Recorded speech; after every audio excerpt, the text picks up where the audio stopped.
আসসালামু আলাইকুম সুপ্রিয় শিক্ষার্থী বন্ধুরা, আশা করি সবাই ভালো আছো। আমি মোহাম্মদ জাহাঙ্গীর আলম, জাহাঙ্গীর স্যার, সহকারী অধ্যাপক, তাহেরপুর কলেজ।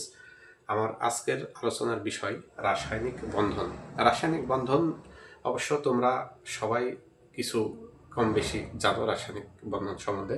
তো আমি সামান্য একটু আলোচনা করব রাসায়নিক বন্ধন নিয়ে, যেহেতু এই জিনিসটা তোমাদের আগে থেকেই জানা। তো দেখো, রাসায়নিক বন্ধন আলোচনা করার আগে আমরা কিছু বিষয়, যেমন পর্যায় সারণীর অনেক মৌলের সাথে কিন্তু আমাদের পরিচয় আছে, যেমন carbon, hydrogen, oxygen, nitrogen, sodium, chlorine, এগুলো সব মৌলের সাথে কিন্তু আমাদের পরিচয় আছে।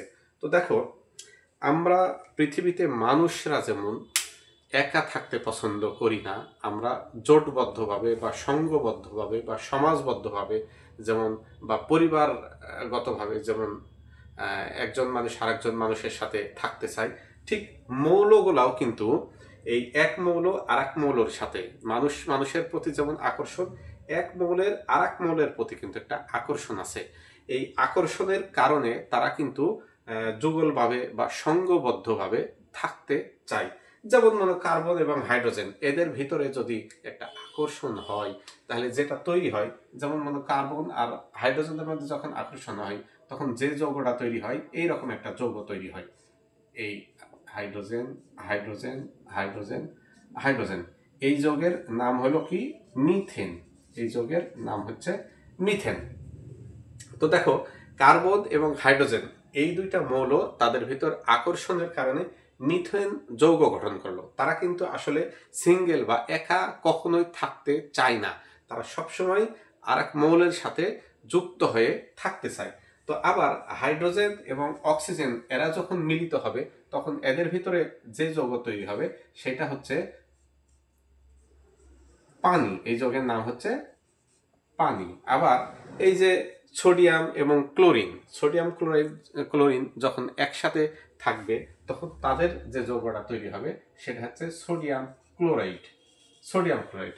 ঠিক দেখো, পৃথিবীর অন্যান্য জীবজন্তু, মানুষ বা সবার মধ্যে যে প্রবণতা, সেটা হলো একজনের প্রতি আরেকজনের আকর্ষণ। ঠিক একটা মৌলের প্রতি আর একটা মৌলেরও কিন্তু একটা আকর্ষণ আছে, এবং আকর্ষণের ফলে তারা পরস্পর যুক্ত হয়ে যে যৌগ তৈরি করে, বা যে আকর্ষণের কারণে তারা যৌগ তৈরি করে, সেই আকর্ষণকেই মূলত রাসায়নিক বন্ধন বলা হয়।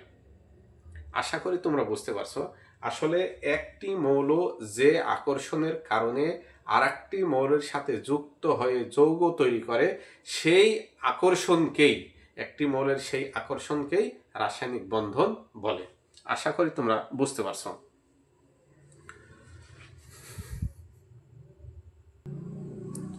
বন্ধুরা, তাহলে আমরা বন্ধন বলতে কি শিখলাম? যে শক্তির প্রভাবে অণুতে পরমাণু সমূহ পরস্পরের সাথে যুক্ত থাকে তাকে বন্ধন বলে। বন্ধনের প্রকারভেদ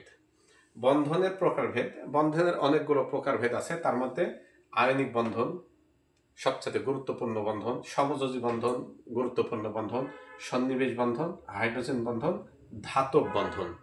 আমরা পর্যায়ক্রমে আয়নিক বন্ধন, সমযোজী বন্ধন এবং এই বন্ধনগুলা পর্যায়ক্রমে আমরা আলোচনা করব।